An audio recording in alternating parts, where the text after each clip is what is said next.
다음 글자를 볼까요? 자, 이 글자는요, 도둘 도자고요. 돋다라고 하는 것은요, 쓰러지는 것을 다시 일으켜 세우는 것을 돋다라고 하는 건데요. 자, 어떤 의미냐? 자, 여기에 있는 글자는 억조 조자라고 해요. 억조라고 하는 건 일시, 백천만, 십만, 백만, 천만, 억조를 얘기하는 거예요. 굉장히 큰 숫자를 얘기하는 거죠. 자, 여기 보시면 우리가 좋다라고 배운 글자가 있죠. 세상을 좋게 만들기 위해서는요, 여러분들 이렇게 많은 땀을 흘리셔야 되는데요. 얼만큼 흘려야 돼요? 억조조만큼이나 흘려야 되는 거죠. 그런 의미의 억조라는 수라고 생각하시면 되겠고요. 자, 옆에 있는 건 손이에요. 내가 나무를 심었는데요. 나무가 자꾸 쓰러져요. 그러면 억조조만큼이라도 계속 일으켜 세워야 되겠죠. 그것을 도두다라고 하는 거고요. 언제 쓰이냐? 도전할 때 쓰이는 거예요. 내가 가끔은 넘어지고 쓰러져도 다시 일어나야 되는 거죠. 그걸 도전한다라고 하는 거잖아요. 그래서 도둘도자가 쓰이고요. 아니면 이렇게 생각하셔도 돼요. 도두다라는 의미가 뭐냐면 돋구다의 의미도 있대요. 우리 활을 돋구다라고 하죠. 그걸 활을 도두다라고도 하는 건데요. 억조조자와 손이 있죠. 손으로 친구를요, 하루 종일 억조조만큼 찔러요. 계속 찌릅니다. 그럼 그 친구가 화를 내겠죠. 그 친구의 화를 뭐 한 거예요? 돋운 거예요. 그런 의미의 도둘도자라고 기억하셔도 되겠고요. 자, 이 글자는 복숭아 도자예요. 무림도원이라고 하죠. 나무가 있고 억조조자가 있죠. 이 나무에서 열리는 열매는 억조조 개수의 만큼이나 털이 있습니다. 그 대표적인 열매가 복숭아겠죠. 그런 의미의 복숭아도자라고 기억하시고요.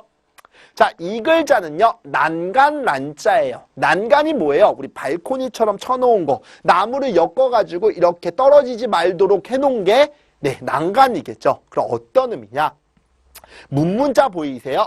자, 문문자가 있죠. 그 다음에 우리 가릴 간자가 있죠.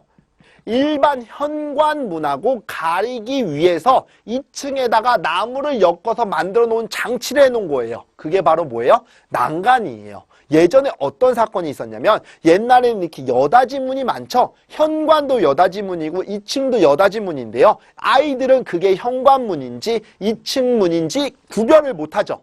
그러니까 거기가 현관인 줄 알고 이렇게 여닫고 나갔다가 떨어진 거예요. 그런 것을 방지하기 위해서 일반 현관문하고 분별해서 가리기 위해서 나누기 위해서 2층에다가만 나무를 엮어서 떨어지지 않도록 장치를 만들어 놓은 거죠. 그게 바로 난간이라고 보시면 되겠고요. 자, 다음 글자 볼까요?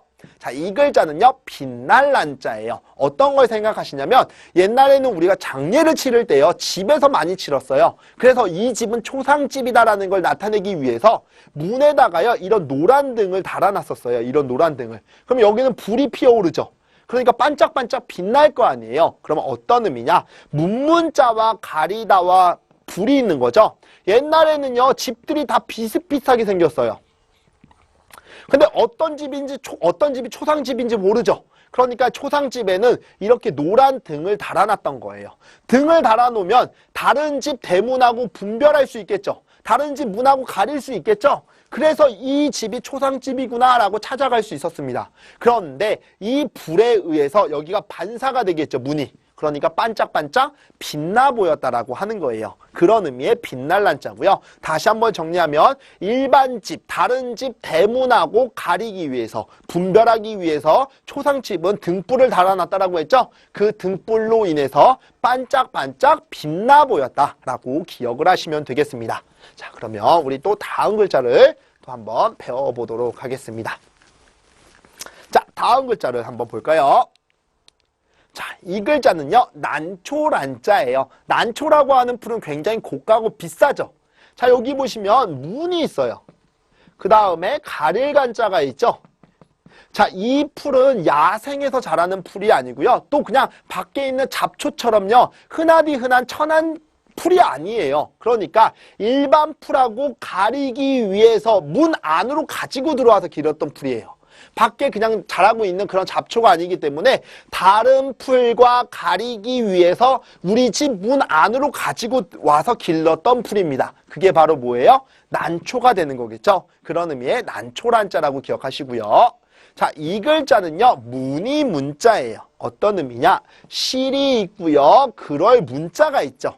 여기에서 문이라는 음은 온 거고요. 자, 예전에요, 우리 글씨를요, 시를 가지고 이렇게, 여자분들은 아시겠지만 이렇게 술을 놓는다라고 하죠. 술을 놔서요, 글씨를 이렇게 새겨주는 거예요. 흔히 우리 어렸을 때 보면 이런 경우 있죠. 엄마가 우리 옷 같은 거, 우리 그래서 이름, 친구들하고 옷이 뒤바뀌는 걸 방지하기 위해서 실로써 여기 이름을 이렇게 새기잖아요. 그렇게 실로 글자를 새겼는데 이게 글처럼 보이지 않고 마치 하나의 그림, 무늬처럼 보여졌다라고 해서 무늬문자가 된 거라고 기억하시면 되겠고요. 자, 이 글자는 중요하니까 꼭 기억해 두시고요. 네, 다음 글자를 보시면 굳게 얽을 긴자예요. 굳게 얽은다는 건 무슨 뜻이냐면 팽팽하게 잡아당긴다는 얘기거든요. 사실 여기에 있는 글자 우리 다루다라고 했는데요. 이 글자는요, 또자로 써도 관계가 없습니다. 그래서 어떤 의미냐? 신하가요, 손으로 임금의 실을 다루는 거예요. 자, 임금의 옷을 만들기 위해서 신하가 그 실을 가지고 옷을 만들고 있는 거라고 보시는 건데요. 그때요, 실을요, 그냥 느슨하게 만들면 올이 다 풀려버리겠죠. 그러니까 신하가 임금의 옷을 만들기 위해서 손에 실을 들고요, 팽팽하게 잡아당기는 거예요. 이것을 우리는 굳게 얽은다라고 하는 거고요. 굳게 얽을 긴장할 때 쓰이는 글자예요. 네, 다음 글자를 볼까요? 자, 이 글자는요, 콩팥 신자고요. 신장할 때 쓰이는 글자예요. 자, 콩팥의 역할이 뭐예요? 우리 더러운 부분을 깨끗하게 노폐물을 걸러주는 역할을 하는 거죠. 그게 콩팥의 기능이고 역할인데요. 자, 여기 보시면 신하가 있어요. 그리고 이번에 이 글자는요, 손으로 보지 마시고 또 우자라고 보겠습니다. 자, 신하의 또 다른 임무는요, 왕이 깨끗한 정치를 할 수 있도록 도와주는 거예요. 그렇게 우리 몸에서도요, 우리 몸이 깨끗한 피가 흐를 수 있도록 더러운 부분을 청소해주는 장기가 있죠. 그게 바로 뭐예요? 콩팥이겠죠. 그런 의미의 콩팥 신자고요. 이 글자는 중요한 글자이기 때문에 반드시 기억하셔야 됩니다. 다시 한번 정리하면 신하의 또 다른 소임은 왕이 깨끗한 정치를 할 수 있도록 돕는 건데 우리 몸에서도 우리의 몸의 피가 깨끗하게 순환할 수 있도록 노폐물을 걸러주는 역할을 하는 장기가 콩팥이다라고 본 거죠. 그런 의미의 콩팥 신자가 되는 겁니다. 네, 다음 글자를 보겠습니다. 자, 이 글자는요, 노략질할 약자예요. 노략질하는 게 뭐예요? 다른 사람의 것을 빼앗는 것을 노략질한다라고 하는 건데요. 자, 여기에 있는 글자는 서울경자예요. 작은 사람이 높은 사람이 되고자 서울로 올라왔다라고 보는데요. 예전에 서울로 올라올 때 자기가 기르던 소도 팔고 밭도 팔고 해서 자기의 전 재산을 가지고 서울로 올라왔죠. 그런데 서울 사람들이 이들 어떻게 해요? 도와준다라고 하면서 속이죠. 속이면서 그들이 손으로 다 뭐해가요? 빼앗아 가는 겁니다. 그게 바로 노략질하는 거죠. 그런 의미의 노략질할 약자라고 기억하시고요. 자, 이 글자는 살필 양자예요. 살피는 건 뭐예요? 두루두루 자세히 봐야 된다는 얘기겠죠. 자, 서울경자가 있고 말씀원자가 있죠. 그 당시에 서울에서 하는 말은, 서울 사람이 하는 말은 이 지방 사람들을 속이는 말이 많았어요. 그러니까 서울 사람이 하는 말은 이 사람 말이 틀리진 않았는지 두루두루 자세히 살펴보아야 된다는 의미에서 살필 양자가 온 거라고 보시면 되겠습니다. 자, 다음 글자 볼까요? 자, 이 글자는요, 눈물 루자예요. 굉장히 쉬운 글자고 재미있는 글자기도 한데요. 지포자 보이시나요? 집이 있고 개견자가 있죠. 집에서 개 취급당했어요. 그때 흘리는 물이 뭐예요? 바로 눈물이 되겠죠. 눈물 루자가 되는 겁니다. 다시 한번 집에서 개 취급당했을 때 흘렸던 물이 눈물이다. 이렇게 기억하시면 되겠죠. 다음 글자 볼까요? 자, 이 글자는 셀 루자예요. 우리 빗물이 새는 걸 뭐라고 해요? 누수라고 하죠. 그때 쓰이는 글자고요. 자, 여기 주검시자도 아마 처음에는 지포자였을 거라고 보는데요. 집이 망가져서 죽었습니다. 때마침 뭐가 내리고 있어요? 비가 내리고 있죠. 그래서 우리 집 사이로 물이 뚝뚝뚝 떨어지고 있어요. 그럼 빗물이 뭐하고 있어요? 새고 있죠. 셀 루자가 되는 겁니다. 자, 그러면 또 우리 다른 글자를 또 한번 보도록 하겠습니다. 자, 이 글자는요, 칠박자예요. 박수라고 하는 거죠. 그때 쓰이는 글자고요. 흰백자와 손수자가 들어간 건데요. 우리 보통요, 손에는요, 이렇게 홍조라고 해가지고 빨간 기운이 좀 돌죠. 그런데 이 빨간 기운이 잠깐 하얘질 때가 있어요. 그때가 두 손이 딱 하고 마주쳤을 때라고 보는 거죠. 한번 해보세요. 딱 하고 보면 손이 하얗게 돼 있죠. 그 이유는요, 이게 손이 마주치면서 피가 옆으로 쫙 퍼졌기 때문이겠죠. 아무튼 손에 피기가 사라져서 하얗게 될 때는 두 손이 마주쳤을 때라고 보는 겁니다. 그런 의미의 칠박자고요. 이거는 박스리즈가 이제 나올 건데 다 중요한 글자예요. 그래서 칠박자가 있고요. 자, 이 글자는요, 배댈 박자라고 해요. 배를 대는 걸 우린 뭐라고 해요? 정박이라고 하는 거죠. 그래서 머무를 정자와 이 글자가 함께 쓰이면 정박자가 되는 거고요. 머무를 정자는요, 네, 이렇게 쓰는 겁니다. 그래서 정박이 되고요. 자, 여기 보시면 흰백자가 있고요. 물이 있죠. 다 이 흰백자에서 박이라는 음이 우선 온 거라고 연상을 하시면 되겠고요. 하얀 물거품을 일면서 배가 항구로 들어옵니다. 왜 들어와요? 배를 대기 위한 거죠. 머무르기 위한 거잖아요. 그것을 배댄다라고 하는 겁니다. 그래서 배댈 박자가 된다라고 보시면 되겠고요. 다시 얘기하면 하얀 물거품을 일면서 배가 항구로 들어오는 이유는 배를 대기 위함이다 라고 연상하시면 되겠죠. 자, 이 글자도 중요 글자고요. 다음 글자 볼까요? 자, 이 글자는 배 박자예요. 말 그대로 배라는 의미는 여기서 왔고요. 소리는 여기서 왔죠. 배박입니다. 의미를 부여하면 하얀 돛을 달고 오는 배, 선박을 뜻하는 건데요. 그래서 배박자라고 기억하시면 되겠고요. 자, 이 글자도 중요합니다. 자, 다음 글자 볼까요? 자, 이 글자는 핍박할 박자예요. 핍박하는 게 뭐예요? 남을 놀리고 못 살게 하고 그 사람을 괴롭히는 것을 우린 핍박한다라고 하죠. 흰백자와 가다가 있죠. 누군가가 왔다 가기만 하면 이 사람 얼굴이 하얗게 질려버리는 거예요. 그럼 뭘 당한 거예요? 핍박당한 거라고 볼 수 있겠죠? 협박할 때 쓰이는 글자예요. 흔히 우리 대출 받아가지고 우리 돈을 못 갚으면 어떻게 돼요? 그 돈 받으러 오는 사람들 있죠? 그 사람들이 막 공갈 협박하고 엄청 무섭게 하잖아요. 그 사람만 왔다 가면 얼굴이 어떻게 돼요? 하얗게 질려버리는 거예요. 그 사람이 뭘 당한 거예요? 핍박당했다라고 보는 겁니다. 그런 의미의 핍박할 박자고요. 자, 다시 한번 쭉 정리하면 박이라고 하는 음은 다 여기서 왔죠. 앞에 있는 걸 가지고 연상하시면 돼요. 손이 마주쳤죠. 칠박. 그래야 하얗게 되니까. 그 다음에 하얀 물거품을 일면서 배가 항구로 들어오는 거는 배 되는 거고요. 자, 여기는 배가 있으니까 그냥 배 박자라고 보시면 되겠고, 누군가가 왔다 가기만 하면 얼굴이 하얗게 질리는 거 핍박당했다라고 보는 겁니다. 그 다음에 만약에 여기에 네,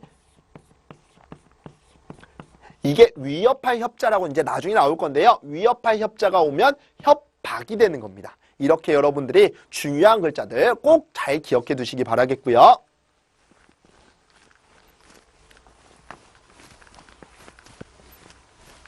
자, 이제 마지막 글자가 될 것 같네요. 다음 글자 볼까요? 자, 이 글자는요, 광대 배자예요. 광대라고 하는 거는요, 지금의 연예인들, 배우들을 뜻하겠죠? 예전에 광대라고 하는 사람은요, 신분이 어디에 속했었죠? 네, 천민에 속했던 사람이에요. 사람은 사람인데, 사람 취급을 안이 받았던 사람이죠. 그들이 누구였어요? 광대였겠죠. 배우할 때 쓰이는 글자고요. 근데 요즘은 이 의미가 달라졌다면서요? 자, 예를 들면 지금 밖에 송중기가 와 있습니다. 송중기 오면 어때요? 여러분들 와 오빠 오빠 하면서 막 달려가겠죠? 그 사람은 사람이 아니었어요. 근데 왜 그들한테 사인을 받으러 가시려고 하는 거예요? 여러분이 사인을 해주셔야 되겠죠. 그런데 이 얘기를 했다가 어떤 모 여대 여학생한테 완전히 혼났죠. 송중기 팬이었나 봐요. 자, 그분이 했던 말, 그 사람은 사람 취급을 안이 받던 사람이 아니라 사람은 사람인데 사람처럼 안이 보인대요. 아우라가 쫙 비친다라고 합니다. 그들이 누구예요? 광대라고 보면 되겠죠. 광대 배자고요. 자, 다음 글자 볼까요? 이 글자는 도둑 빗자예요. 자, 여기 보시면 안일 빗자가 있죠.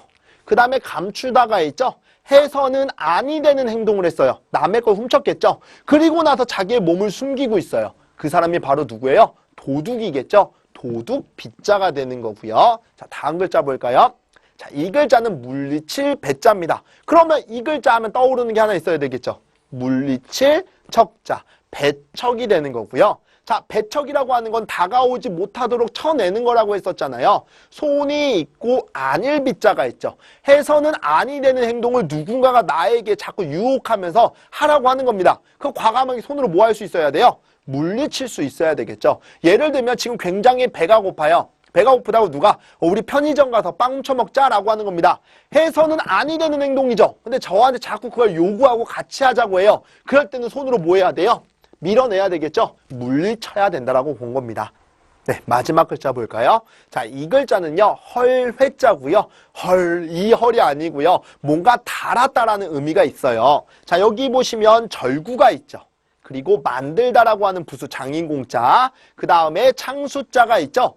절구통을 만드는데요. 나무를 깎아야 되겠죠. 이렇게 파들어가야 되잖아요. 그런데 도구가 하나도 없어요. 궁여지책으로 옆에 놓여있는 창을 가지고 파들어가면서 만든 겁니다. 그렇게 하다 보니까 창의 날이 다 어떻게 돼요? 헐어버리겠죠. 그런 의미의 헐회자가 되고요. 여기에 이 글자가 들어가면 회손이 되는 겁니다. 손의 손자인데요. 회손할 때 쓰여요. 그러면 이 손의 손자는 어떤 의미냐? 누군가가요, 입으로 나의 재물이 좋다고 입소문을 낸 거예요. 그러니까 사람들이 와서 손으로 다 만져보겠죠. 만져보다가 내 재물에 그 스크래치가 난 겁니다. 그럼 저 입장에서는 뭘 본 거예요? 손해를 본 거죠. 그냥 쉽게 손의 손자라고 하는 건 그렇게 기억하시고요. 회손할 때 쓰이는 글자라는 거 참고로 잘 기억해 두시기 바라겠습니다. 자, 오늘 배웠던 내용의 글자 중에 가장 중요가 되는 내용들은 뭐였냐면 이음동자 부분이 있었죠. 그 부분들은 여러분들이 자료를 출력해서 잘 받아보시고요. 특히 오늘 뒤에 부분으로 가면서 시험에 빈출되는 횟수가 많았던 글자가 많았어요. 그 글자들은 여러분들이 다시 한번 꼼꼼하게 보시고 그 다음에 더 써보시면서 꼭 기억하시기 바라겠습니다. 여러분이 출제자입니다. 여러분이 내고 싶은 글자를 낸다라고 생각하고 여러분이 잘 안 되는 글자를 더욱 반복해서 학습하시기 바랍니다.